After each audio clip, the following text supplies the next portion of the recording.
Hello, my name is Margiotta. I am a fine artist, illustrator, and art instructor. I was asked by True Renaissance to paint this painting, and I found the opportunity to create a painting that would be brought to the classroom and offered as a tool to be able to explain the process that an artist would go through depending on the era that the painting was done. And it was just very exciting for me to be able to participate in being able to explain as well as to replicate the painting process of that era. And so the painting that they asked me to paint is a painting called Escaping Criticism, and it was done by a Spanish artist named Pierre Burel de Caso. He was 41 years old when he painted this. This was painted in 1874. He was likely a teacher at the time because he started his own school at Sociedad de Bellas Arts. And when I first looked at this painting and did research on this artist, I was fascinated to find out that he started his own school. This was during a time that when he was teaching, or I'm sorry, when he was a student, the popular means of painting of that time was a style called Romanticism. And Romanticism was a means to embellish, to put historical figures on pedestals and make them almost like godlike figures. And he was somebody that didn't really believe in creating that kind of a style. So he almost in a way he rebelled against that style and started his own school. The style that he painted this painting in is called the chiaroscuro, and it is a style that was very popular with the artists Rembrandt as well as Caravaggio, and it's essentially using incredibly strong lights and darks, very intense lighting, which creates a very theatrical type of scenario and scene. Add to that, we have very intense facial expressions and very muted, limited colors, not muted, limited colors. And that was the first thing that struck me was the intense facial expression, the intense lighting, and the limited palette. There was very few colors that were being used. I immediately started to think about what colors am I going to be using, how to go about to layering the paint. And it was a joy to be able to try and decipher and dissect how the artist tried to capture all the flesh tones, the gold leaf onto the frame, as well as to try and capture the intense lighting with just these limited colors. The colors that I chose to work with was titanium white, yellow ochre, burnt sienna, and Van Dyke brown.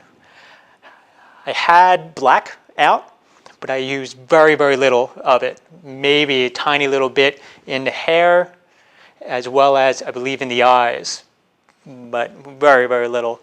And it was a skill of trying to work with both transparent color as well as opaque color. And what I mean by that is burnt sienna and Van Dyke brown are transparent colors. And if you were to just simply thin it down, so it's very thin, and apply it to white paper, canvas, you'll get this unique warm color. If you were to add white to those colors, suddenly that color is going to become opaque, and you'll get a much more cooler color. So Pierre Burel de Caso was an artist that embraced the Baroque era of painting. He was a big fan of hyperrealism, and he really enjoyed trying to create the illusion as if the person or elements in the painting were so realistic that they could either come out of the painting or that you could actually even touch them and they would be real. And that was a really fascinating thing to see in this painting as he worked with strategic ways of creating these type of hyperrealism, or a more fancy term is the trompe-l'oeil, in which is French for to fool the eye. And so with working with very realistic painting styles, there's very realistic rendering of the face. The toes are incredibly realistic, very faithful use of lighting from light to dark. But there were also other elements that Pierre Burella de Casso used to create that illusion of realism by doing things such as creating a layering effect, or at least we'll say breaking the layering effect. The frame is traditionally something that would go in front of a painting. And he has actually strategically posed the model so that the model is actually breaking out of the painting. The other thing that he has worked with is a fancy term called foreshortening. He has posed the figure to the point of where he looks like he is coming forward. There are elements to him, such as his leg, that is very far back. And then we have his torso, that you could say is in the middle ground, as well as his arm. And then the head, the hands, and one left foot are breaking out of the painting. And so these few elements helps to create that illusion of realism, or the trompe-l'oeil effect. He is trying to fool the eye. When I first looked at this painting, I tried to think about how did he work with the paint and the brush? How did he apply the paint? And the very first thing that I noticed was his hair. And the hair was incredibly loose and, we'll say, spontaneous. It looked like it was done very fast. Other places that I noticed that were very loosely painted were things such as in the shirt. That when you look up close to it, you'll realize there's not a lot of blending going on. There's not a lot of hyper detail, subtle ruffles or wrinkles. It is very quickly painted in and blocked in. And when I started to paint this, I thought that the entire painting was done in this style. And as I started to move into other areas, such as in the hands, the toenails, such as this kneecap, I realized that Pierre was working very realistic and was using a lot of anatomy. He was very familiar with all of the muscles in such as the knees, into the face, the breastplate itself, the shoulder. All of these had very subtle lights and darks that made me respect the element of realism and knowledge that this artist had when he tried to paint this. So when I start to think about how he took some areas of the painting and was working very fast and loose and we'll say freeing, there creates this illusion of action.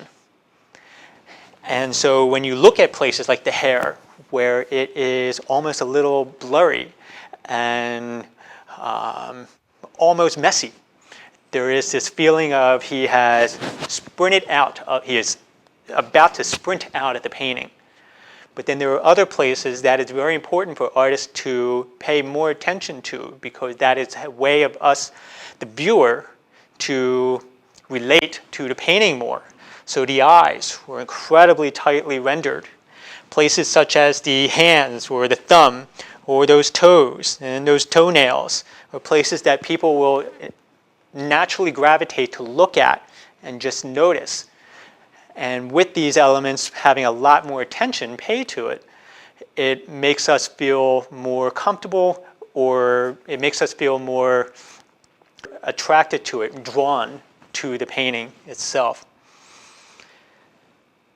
All right, so challenges that an artist will be confronted with trying to replicate this painting. I'll say two things. One of them is I was challenged to replicate a painting that already exists. And so a lot of the hard work was already figured out. With that being said, that was a great opportunity for me as an artist. And I've been painting for over 20 years. I started when I was 10 years old, going to art camps, and just enjoyed painting before I actually went to an art school. So with that being said, there was a certain point where I was told and encouraged to look at other people's artwork that I was attracted to and try to replicate those paintings, how I thought the artists worked. And then eventually I found out that there was ways of being able to learn how exactly those artists worked.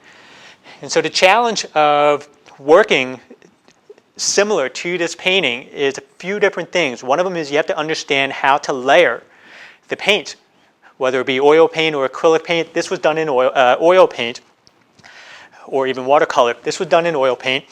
And there is very strategic layering of the paint. The first layer would be considered the underpainting, and it's usually very loose and very general. And you're just trying to capture the essence of the lights and darks, and you're also drawing. You are getting all the proportions down. You are trying to capture the expression, just the very general expression. After that layer of paint has dried, you then will add a second layer, and this is a more refined layer. And it's still not worried about detail at this point. You're still trying to get the intense lighting. I was starting to try and capture the details of the frame. I was also trying to capture subtleties such as places in the leg or in the shorts, and started to render some more of the more challenging areas of the painting, such as in the face as well as the hand. The thing that I tried to do last are the details. The hair, I barely painted that until the very end of the painting, because I wanted that area to be very loose and quick and spontaneous, and wanted my opportunity to have fun with doing those type of areas that require a little bit of pizzazz or action in my actual brush strokes to be the final layering. As well as the final layering is what we call glazing. And glazing is where you thin down the paint. And certain paints do this really well, but you thin down the paint and apply that on top of the existing layers of paint, and you'll get these very subtle but intense colors, such as around the lips or the cheek, or right where the highlight of the leg shifts into the shadow. This is a color that can only be captured when you're using glazing, when you are using a limited palette like I did. Other challenges that you need to be aware of is being able to draw really well what you are looking at. And so you have to really practice careful observation of all of the subtle details of the head, all of the subtle details of the chest, all of the subtle details of fabric. Light will react to an object, such as fabric, in a very distinct way. Light will react very differently to other elements, such as skin. And this takes a lot of time and practice, and doing painting after painting, drawing after drawing, and if ideally you have access to it, help from other friends and instructors that know more than you do. And so there were several years of painting from life. I actually asked friends to sit down, and I tried to draw them or paint them. I studied books and tried to know all of the bone structures and muscle structures and how they all interact with one another. And with the combination of a lot of practice and a lot of studying and just enjoying the process, you start to have an easier time knowing how to be able to capture the essence of what Pier Burello de Casso was trying to capture in this painting. When I was doing research on the artist as well as this painting, I heard several different descriptions as to what this painting was about, or at least other people's interpretation of this painting. And some people felt that it was the artist himself trying to escape the criticism of him working in a style that wasn't very popular then. I had a different interpretation of this. As an art teacher, I am very familiar with trying to help my students learn how to make art, as well as how to make good art. And one of the challenges of teaching students this is that I have to criticize their work, and which can be sometimes rather challenging for students to hear the bad. As much as you want to hear the good, you need to learn from your mistakes and continue to grow. He was at this time likely starting, if not already, had established his school. And I could easily see he was confronted with several of his students constantly being told both the good but also the bad. And I know personally when my work is criticized, I wish I could escape the criticism. Again, my name is Margiotta. I hope you enjoyed hearing me talk to you about this painting, Escaping Criticism, and would encourage you to look at more art, if not even make more work.